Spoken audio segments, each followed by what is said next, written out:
At my wedding, my fiancé's ex-boyfriend showed intimate photos of them together. The guests were shocked and I was furious. She said, "Eric's just being immature. Do you really need to lose your cool?" Couldn't believe it. Her ex ruined my wedding, and I'm not allowed to be mad? With her forgiving attitude, the ex even had the nerve to hit me, saying, "A mute like you dares to marry Tina? Fine, I won't marry her. Even so, don't think you'll be happy either." During my wedding, a big screen suddenly started showing photos of my fiancée and her ex. The MC quickly noticed, but not before all the guests saw them. Standing on the stage, I looked over to where Eric was sitting. He was wearing a white suit, looking just like the groom. Fuming, I stormed over and slapped him. Tina pushed me aside, saying, "Eric's just being immature. Why are you so angry?" I nearly fell over, looking at Tina in disbelief. Eric held his swollen cheek, tears in his eyes. "Tina, I wish you happiness. I'll live on even without you." He ran off, heartbroken. Tina instinctively started to follow him. "Tina," I called out, my voice shaky. The wedding had just begun, and she was going to leave me in front of everyone? Her footsteps hesitated, realizing the situation, but she paused for just a moment, turned back to me and said, "Let's push the wedding back half an hour. I'll be right back." I watched her leave. My parents came to comfort me, telling me to be patient. But I knew there was no way Tina would be back in half an hour, and sure enough, she wasn't back after an hour. I became the center of gossip. "Sorry, everyone, today's wedding is now a birthday party. It's my 25th birthday, enjoy the cake. I'll refund the gifts later. Hope you enjoy." I tried to save face for both families. After sending off the guests, Tina's mom left without a word to me. My parents were furious, and I could only try to calm them down. After dropping them at their hotel, I was exhausted and couldn't resist video calling Tina. It wasn't until the 6th try that she answered, and the screen showed Eric. "Tina, go back. The wedding must be a mess. Ben will be angry. He won't, he'll patiently wait for me." Eric laughed. "He really is wrapped around your finger." My heart ached, and I couldn't listen to them anymore, so I quickly hung up. Half an hour later, Tina called back, but only with a voice call I didn't answer. That night, I stayed with my parents at the hotel. Tina called countless times after midnight, but I left it on silent. The next morning, my parents looked at me worriedly. I forced a smile. "Mom, Dad, you guys go back. I'll take care of myself." My dad was heartbroken. "You've been with her for 3 years, you even got the marriage certificate." His tone was full of resentment toward Tina. "Dad, I'm sorry about the wedding. I'll get divorced from Tina." My parents, living abroad due to work, came back specifically for my wedding. Instead, they saw their son become a joke. They were open-minded people, and seeing Tina hurt me so much, they supported my decision. But they wanted to stay with me in case I was too sad, and it took a lot of convincing to get them to leave. Parents love us more than life itself. I had no reason to show them my wounds and make them hurt with me. Back home from the airport, Tina was waiting. Her hair was wet, wearing a dress, looking like she just showered and changed clothes. "Ben, this is for you." She handed me a new watch. I stared at her silently. She'd done it before, upset me and then gave me something like hitting someone and then giving a sweet treat. I used to like her and let her charm me, but from last night, everything changed. "It's too expensive, I can't take it." Tina shrugged, smiling. "We're married now, what's mine is yours. How come you can't take it?" I stared at her intently. She finally gave in. "I'm sorry, hubby. I was wrong yesterday. You know, Eric, we were together for 6 years. He can't take me getting married now. I was afraid he'd do something foolish. So you left me behind?" I demanded. Tina, annoyed, frowned. I explained it. "What more do you want?" My heart sank deeper. "I need an apology." "For what?" "The big screen yesterday, that was Eric's doing, right? Trying to embarrass me on purpose. He provided those photos. He hurt me. Doesn't he owe me an apology?" Looking irritated, Tina said, "Ben, can't you just let it go?" I said Eric was just being immature. My heart shattered. "There's some stuff at work. Can't go on our honeymoon today. We'll talk about it later." Tina adjusted her hair and walked out. I didn't even get to bring up the divorce. Tina was my senior. We met 3 years ago at an alumni event introduced by school leaders, and she was the one who pursued me. I thought she was caring then, and we naturally got together. Later on, while browsing school forums, I found out Tina and Eric were once the talk of the school. They got together in their first year and dated through graduation and 2 years beyond, then broke up suddenly due to personality differences. 6 years is indeed a long time, but that can't be Tina's way out of the wedding. I snapped back to reality and, without thinking, called Tina's assistant, Linda. I asked, "Is there something going on at the company?" Linda was confused. "No, Tina planned everything in advance to go on a honeymoon with you." "Okay, got it. Thanks." I packed my things, moved back to my place, and after pulling myself together, went back to school to work on some modeling. I turned off my phone in the meantime. That evening, as I was leaving work, Tina showed up at my door, looking annoyed. "Ben, can you stop being so dramatic?" I just looked at her calmly. "Take some time to get the divorce papers." Tina reacted as if she'd heard a joke. "Ben, you're an out-of-towner with a disability. Do you really think you'll do better without me?" Her eyes landed on the hearing device behind my ear. I went deaf at 6 from a fever due to middle ear infection and have relied on a cochlear implant to hear since. Tina knew about my situation from day one. She used to praise my bravery and sunny disposition. Now, she used my shortcomings against me. I was utterly disappointed. She confidently proclaimed, "Come on back with me, and we'll just say you threw a tantrum. As for the wedding, I'll make it up to you."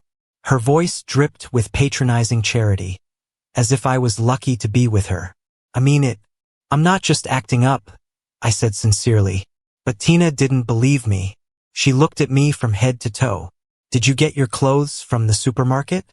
Over our 3 years together, I've never seen you wear designer brands or carry anything but a canvas bag. Even at our wedding, your parents dressed plainly. With that background and your personal challenges, splitting up isn't a tantrum, is it?" As she talked, I couldn't help but humor myself with a laugh. I moved with my parents to Canada when I was young, where people care more about comfort than brands. That mindset stuck, so supermarket finds are often enough for me. And canvas bags?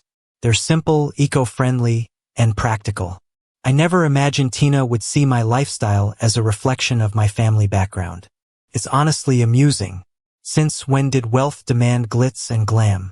Tomorrow at 9, meet me at the company so we can head to the civil office. Our worlds didn't see eye to eye, so I decided not to explain more, just opened the door and went inside. As Tina tried to follow, I quickly slammed it shut, and it hit her nose. Outside, she shouted in frustration, "Ben, you're being unreasonable. I gave you a way to save face and you're still acting up?" Leaning against the door, I listened to her outburst calmly. Just a month ago, we were poring over maps to plan our honeymoon, and now here we were, falling apart like this. My phone pinged. An Instagram friend request from Eric popped up. Once I accepted, he messaged me right away. "Hey, I'm Eric, you know me." Before I could reply, he sent me 6 photos. The first 3 from today showing Tina in the kitchen cooking noodles. The last 3 from our wedding day, with Tina sitting by the bed bringing him water. Felt like watching maggots crawl. Fighting off disgust, I replied, "Never seen someone so brazen about wrecking a marriage." Eric sent a cute emoji. Tina didn't blame me. She said, "You love her a lot. Are you really that lost without her?" I answered, "This is between us." Eric smugly replied, "Want me to call her over with one phone call?" As expected, her phone rang from outside. She whispered something and then stopped knocking, soon driving away. I looked out to see her car disappearing. 15 minutes later, Eric texted a photo showing Tina getting out of her car, approaching him. "We dated for 6 years with a lot of good memories. You still think you can hold onto her heart?" He later tweeted, "Even after 6 years, the feeling remains." Attached was a picture of a watch that Tina had gifted me, left by me on the coffee table, unwanted. A wave of revulsion hit, and I quickly blocked both Eric and Tina on Instagram. The next day, I went to see Tina at her office. The receptionist gave me a look full of pity, probably knowing what happened at the wedding. But I was unfazed. I called Tina, but she didn't answer, so I had Linda pass on the message that I was in the lobby waiting. 2 hours later, Tina sluggishly came down, still looking annoyed. Ben, you're making a scene. This is getting embarrassing. I don't want to talk. Let's get a divorce. My words were firm, a few folks around heard it. Probably feeling the pressure, Tina's face fell. Fine, divorce it is. I drove us to the civil office, not looking at her once in the car. The atmosphere was tense. She finally understood I was serious and softened. Babe, I know I made a mistake. Can't you give me another chance? She tried to hold my hand, but I pulled away. She had naturally captivating eyes, now looking at me with a hint of hurt. I'd spent 3 years not just enjoying her gaze but planning a future with her. Now all I felt was heartbreak. I avoided looking at her. At a red light, her phone rang. It was Eric, saying something that made her tense, glancing over at me instinctively. At that moment, we got rear-ended by another car. Thankfully, just a jolt. Eric and I got out at the same time, only to be met by 2 burly guys glaring at us. Tina opened the car door and got out. I thought she'd go talk to them, but instead, she turned to me and said, Eric slipped at home. I need to go check on him. You handle these guys, then drive home. She looked a bit worried, her brows slightly furrowed, and added, Sweetie, don't be mad. You know I truly love you. Then she tried to give me a calming kiss, but I coldly dodged it. She seemed stunned and gave me an annoyed look before hurriedly running to a bus that was about to leave. It was a blazing summer day, but my heart felt like ice. Seeing I was alone, the guys behind us tried to blackmail me for 50,000 yuan. Even though they were the ones who hit us, my car was perfectly fine, while their front light was broken and the bumper was hanging off. I was furious at how unreasonable they were and suggested we call the police. Unexpectedly, one of them, a bald guy, pulled out a big wrench from under his seat and swung it at me. I quickly dodged, but another guy got out of the car and pushed me to the ground. Suddenly, the wrench landed on my back. Intense pain consumed me, and everything started to blur. The attackers initially wanted to extort money, but seeing me collapsed, they panicked and drove away. A kind passerby called 911 and reported the assault. At the hospital, I was told my condition was critical and needed immediate hospitalization. The doctor explained in detail, your situation is quite serious. If you want to keep your health, you need to be admitted right away. I made up my mind, please arrange the surgery, doc. On the 4th day in the hospital, I ran into Tina's assistant, Jean. His mom needed surgery for a fibroid tumor. That evening, Tina rushed to see me, and she brought Eric too. Ben, she said, looking guilty as she stood by my bed. I'm sorry, if only I hadn't left. I coldly interrupted, don't worry. Even without this incident, I would have chosen surgery. Tina's face immediately fell. Eric couldn't stand it and chimed in, Ben, without a hearing aid, you're like a mute. You should be grateful for having someone as wonderful as Tina. I sneered and raised an eyebrow at Eric. Divorcing Tina means you can move up, right? Now you're just playing pitiful? Eric's face turned pale and he stayed quiet. Tina composed herself and said to me, Ben, I brought Eric to apologize. Eric?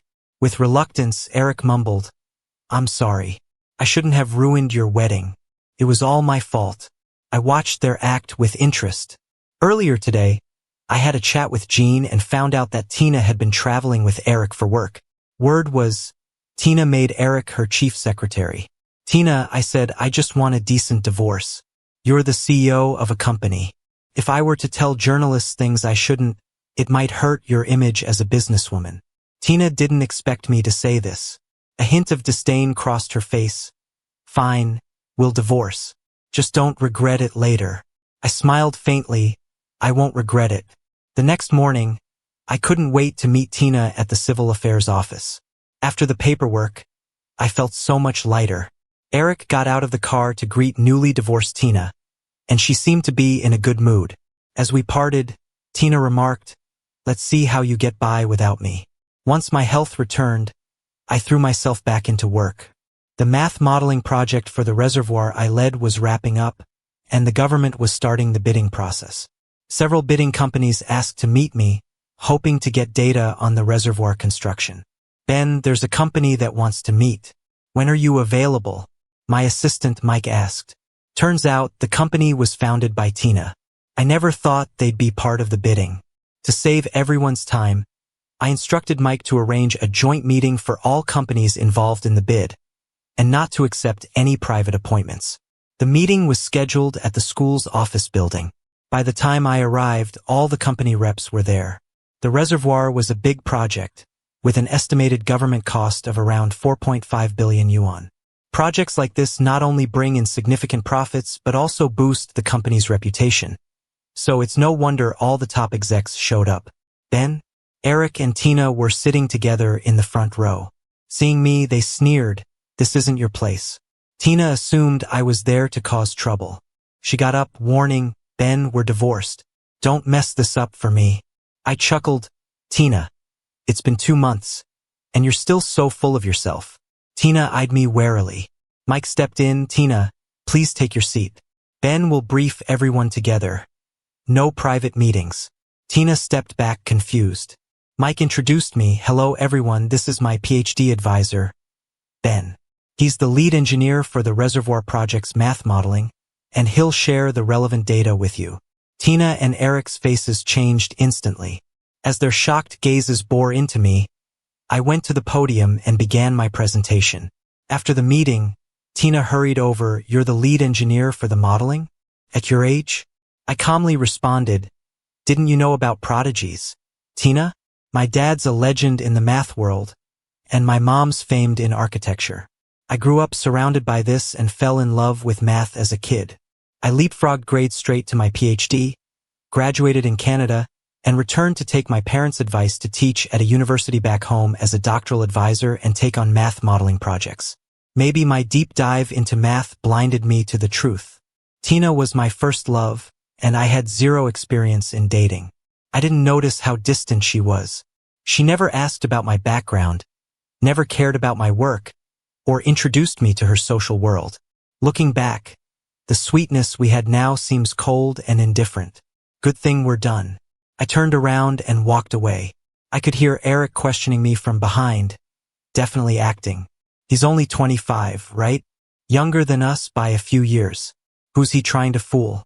The school leadership invited me to dinner to celebrate the successful completion of my work. Coincidentally, I ran into Tina.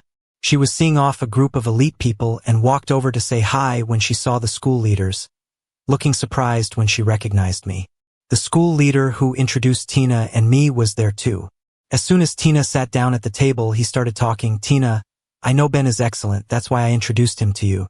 You two dated for 3 years and finally got together. I was happy for you. I didn't expect you'd get confused at the wedding. Do you know he was actually hired as a high-salary doctoral lecturer by our school?" Tina looked stunned. "I thought he was just an exchange student because he's so young." The school leader frowned. "Who said he was an exchange student? He's a modeling expert in the math department and has led the development of several projects. He could live off his patents for several lifetimes. His parents are both renowned professors." Tina looked bewildered. I dropped my head with a self-deprecating smile. Tina must have thought I was at a disadvantage academically and financially, mistaking me for a poor exchange student because of my plain dressing. "Mr. Gao, Tina and I are done. Let's not bring up the past." When the gathering ended, Tina insisted on dropping me home. I politely declined and flagged down a cab instead. But when I got home, Tina was already there, waiting by my door. "Hey, honey," she greeted, like she'd forgotten we were divorced. I looked at her calmly, a mocking smile on my face. "Tina, we're divorced." Tina reached out to hold my hand, but I dodged. Her hand froze mid-air. "Honey, I regret it. I couldn't stop thinking about you these past 2 months. Can't we get back together?" I found it amusing. When we divorced, she said I'd regret it. But it's clear now she's the one with regrets. Whether it's genuine or ulterior, I can't and don't care to tell anymore.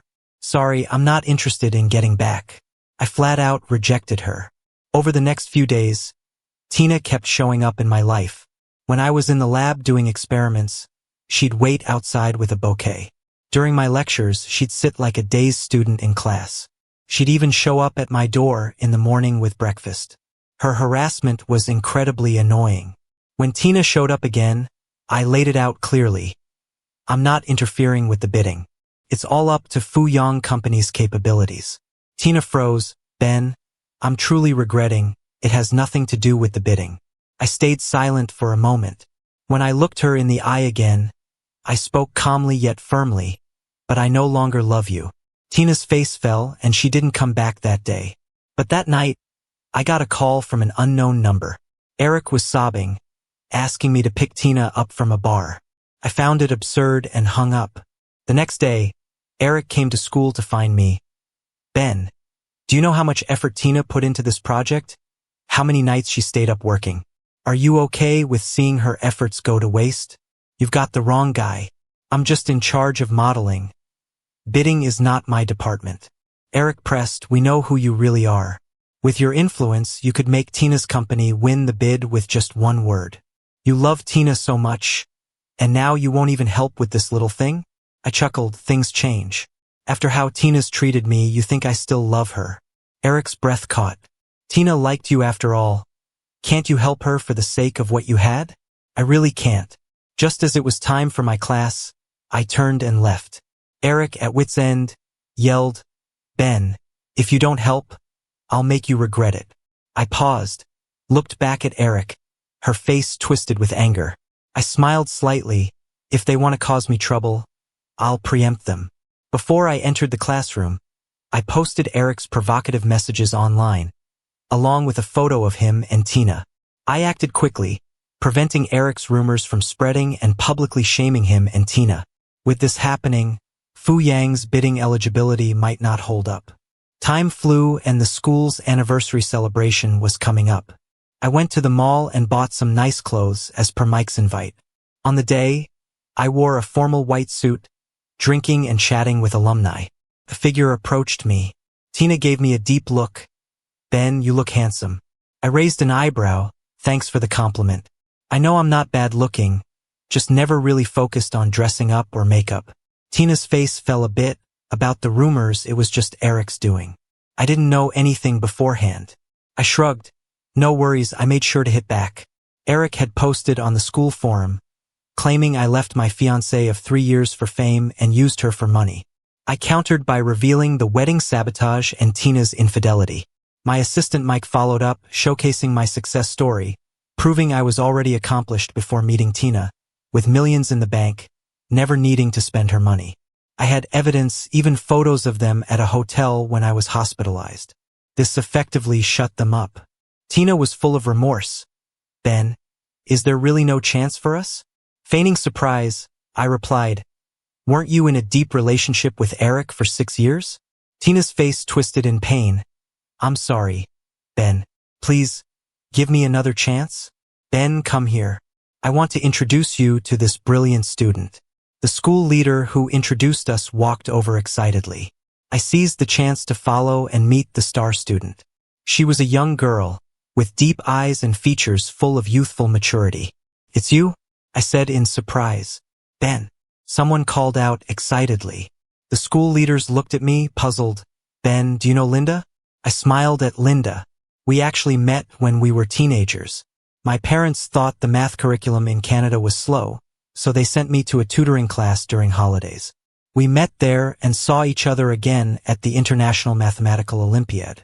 Later, I got busy with my PhD and various projects, and we lost touch. Linda was way more excited than me.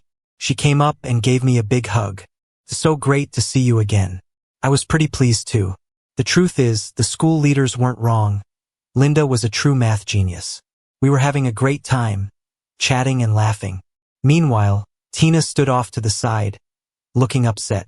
But no one paid her any mind.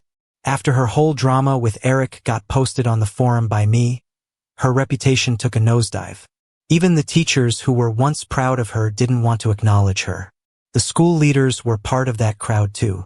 Tina seemed like she wanted to join in the conversation, but we were discussing math-related stuff, and she couldn't really contribute. Before long, Eric showed up to find her, and she walked away with a stony face. When the event was over, Linda wasn't ready to say goodbye. She grabbed my Instagram and phone number, asking repeatedly, "Ben, you're not going to lose touch with me again, right?" I shook my head. "I'm working at University now, and I've signed a contract. I'm not leaving for at least 5 years." Linda got so excited she wanted to hug me again. I took a step back. Her enthusiasm was a bit much for me. She noticed and gave me an apologetic smile. "See you tomorrow then." I later found out Linda applied to teach at University A. She became my colleague. She even rented the apartment across from mine, becoming my neighbor. I'm not great at cooking, and she happily took on the task, making meals for me every day. We were pretty much inseparable except for work. I'm not clueless. I understood how she felt. But I had just come out of a relationship and didn't want to jump into another one so soon. Luckily, Linda didn't push it. She just discussed math problems with me daily. I thought this life was pretty awesome. But Tina just wouldn't go away. Her company lost the chance to bid on the dam project. It hit her hard. I heard from colleagues she'd been drinking at bars for weeks and broke up with Eric. I'm a no-nonsense kind of guy. Once divorced, her business was no concern of mine. I just focused on my own research. But calm on the surface, life was anything but beneath the surface. The incident happened when I was leaving the elevator as usual. Suddenly, a woman in a gray jacket lunged at me with a long knife. I instinctively dodged back, trying to maneuver in the tight elevator space. "It's all your fault, you took my spot." I recognized her. She was a fellow PhD from abroad, also hired with me. She studied at MIT and worked on math modeling here at University A. The school leaders said her imagination was lacking for modeling work. "Idiot, just die already." She went for me again. This time, she got my arm, and blood started pouring out. I shouted for help, but no one was around. Just as her third swing aimed for my head, a woman jumped in and pushed her aside. "Ben, run," she yelled. I stood there, stunned. The attacker, eyes wild, started wrestling with Tina. Then I saw the cleaning lady appear at the elevator door. I rushed over, grabbed her mop, and hit the attacker. The attacker turned around, eyes blazing red with fury, as if she wanted to devour me. Tina clung to her tightly, preventing her from getting to me again. Then came the sickening sound of a knife sinking into Tina's abdomen. In an instant, blood dripped from Tina's mouth. But she still held on tight, looking at me, and she actually smiled. I froze with horror, almost forgetting the danger. Thankfully, the campus security arrived, halting the attacker's madness. While waiting for the ambulance, I pressed on Tina's wound. "Tina, don't die." She weakly gripped my hand, her eyes locked onto mine. "Ben, can you forgive me?" I kept a straight face. "You have to stay alive for me to even consider forgiving you." Tina was rushed to the hospital for emergency care. The fellow PhD was taken by the police. Linda arrived while I was standing outside the operating room, covered in blood. "Your arm," she pointed out. I glanced at my bandaged arm. "It's fine. It's already been cleaned and stitched." Linda's eyes were full of concern, focused both on me and the illuminated operating room sign. After an exhausting 5 hours, the doctor came out. "The patient's survival spirit is strong. As long as she gets through the next 24 hours, she'll be okay." Linda and I both breathed a sigh of relief. We arranged for a caregiver and were about to leave when Eric and Ben arrived. Eric rushed up, trying to slap me, but Linda grabbed his wrist, stopping him. Eric was furious, shouting, "Haven't you hurt Tina enough? She almost died for you, and you just want to walk away? It doesn't work that way in this world." I looked at the raging Eric coldly, signaling Linda to leave with me. Linda let go of Eric and followed me quickly. On the way back, she seemed to want to say something but didn't. "You want to ask if I'll go back to Tina because she saved my life?" I guessed. Linda nodded, looking at me warmly. I shook my head firmly. "No, I don't believe in repaying life-saving debts by sacrificing your own happiness. There are many ways to show gratitude. I won't choose one that makes me uncomfortable." When I got home, Linda ran the water so I could wash up. My arm was basically useless, so she ended up doing most of the work for me. Her face was red the whole time. It was kinda cute. Those 24 hours were tough.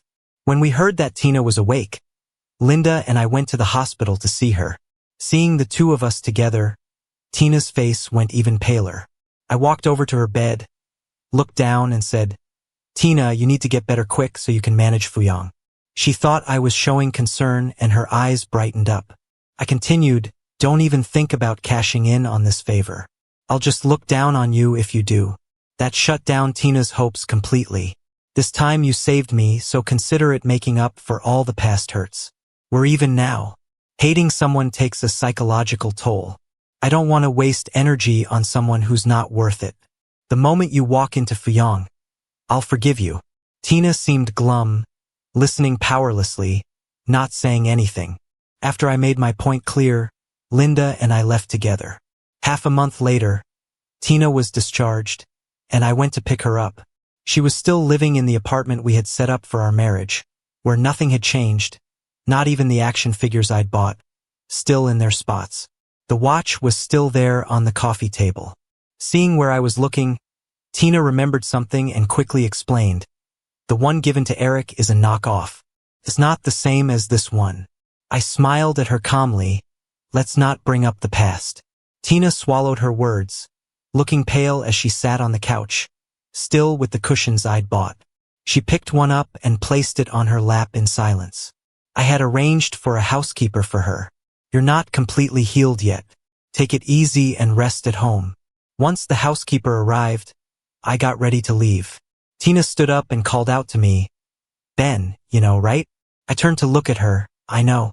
That PhD student was all stuck up since he got to university, feeling frustrated. Eric found out and, under her provocation, he blamed everything on me. He tried to kill me after she manipulated him and drugged him." Tina nodded without any expression. "Yeah, I didn't expect Eric to be so vicious. I'm sorry." After a moment of silence, she murmured painfully, "If I hadn't kept him hanging, he wouldn't hate you so much. Your danger was brought on by me." Saying this, she suddenly kneeled. "I'm sorry, Ben." I glanced outside the door, and without realizing it, rain had started, with Linda standing out there with an umbrella, waiting. "Tina, Linda's waiting for me. I'm off." I didn't look back and walked confidently into the rain. I hadn't been home long when Mike called to tell me Tina didn't follow the doctor's orders and went straight to the office. I chuckled. She's an adult. She'll be responsible for her actions. Mike didn't say more and hung up. Linda handed me a cup of ginger tea. "Drink this so you don't catch a cold." After finishing the tea, I pulled out an invitation to a workshop on Hodge conjecture and waved it at Linda. "Wanna go?" Linda laughed. "Oh, I got an invitation too. Of course, let's go together." While Tina was busy fighting for her company, Linda and I were immersed in the world of mathematics. 2 years later, my contract with University A ended. Linda anxiously eyed me. "Would you stay for me?" I nodded I would. Linda and I didn't have some grand, epic romance. Everything was calm and steady, but she was truly perfect for me. The dark clouds from the past finally cleared. No one could hurt me by pointing out my flaws anymore. Tina's epilogue. The first time I saw Ben, he seemed like someone untouched by the world, with clear eyes and a pure gaze. Who wouldn't want to fall in love with such a pure man? I started to pursue him passionately. I could tell it was his first relationship. All his joy was written on his face. He wanted to talk about marriage with me, and after we got our marriage certificate, I let my guard down. Finally, I made a wrong choice at the wedding. I assumed someone with a soft heart like him would silently wait for me at home. When I returned, his attitude had changed. I didn't think much of it. I believed he'd obediently stay put. When he mentioned divorce, I thought he was just messing around. So, when I received Eric's call, I left Ben alone to deal with Eric. Eric wasn't lying. He had slipped in the shower, and when I got to his place, he was unable to move from the bathroom, his leg bruised. I helped him to bed, and he took the opportunity to hold me. I pushed him away, still rational. He looked at me. "Hurt. Tina, don't you love me anymore?" I scoffed. "When you broke up with me back then, that's when the love ended." Eric was heartbroken to tears. I came from a humble background. My dad a vegetable seller, my mom a homemaker. Everything I achieved was through grit and persistence. In the early days of starting my business, Eric couldn't handle the struggle of living in a basement, eating just steamed buns with pickles. After less than 3 months, he broke up with me. After hearing he'd been dumped by his rich girlfriend, my vanity got the best of me. I wanted to prove I was doing well, not just in business but with someone who loved me. Arrogantly, I brought him along on a business trip, and he, taking advantage while I was drunk, ended up in my bed. What shouldn't have happened, happened. I was terrified, and then I got a call from Jean about Ben being hospitalized. I only found out what he went through after I left. When I visited him, he didn't look well. I took Eric to apologize, but it seemed to backfire. I could feel Ben slipping away from me. After the divorce, the school admin told me about his brilliance, and it hit me how shallow and arrogant I had been all along. He had a hearing impairment, but he never felt inferior. He lived a bright and passionate life, while I tried to use it against him to weaken his confidence so he wouldn't leave me. Turns out I'm the fool. I gave Eric some money to leave me alone, but he wouldn't let go. He blamed Ben for my lack of return and secretly incited a mentally unstable PhD student to hurt Ben. Luckily, I saved him. He said the moment I walked back into the company after recovering, he would forgive me. The day I left the hospital, I rushed to the company as fast as I could after he left. Ben, have you forgiven me? When Eric was sentenced, I went to see him one last time. Ben and Linda were together and they matched well. Eric paused, then burst into mad laughter. Great, that's just great. If I'm not happy, neither should you be. I looked at him coldly. You're insane. Spend the rest of your life facing the consequences in prison. Eric was furious, his face twisting as he hurled insults at me. Later, I heard Ben had a daughter, and she looked like Linda. I guess she's probably a straight A student too.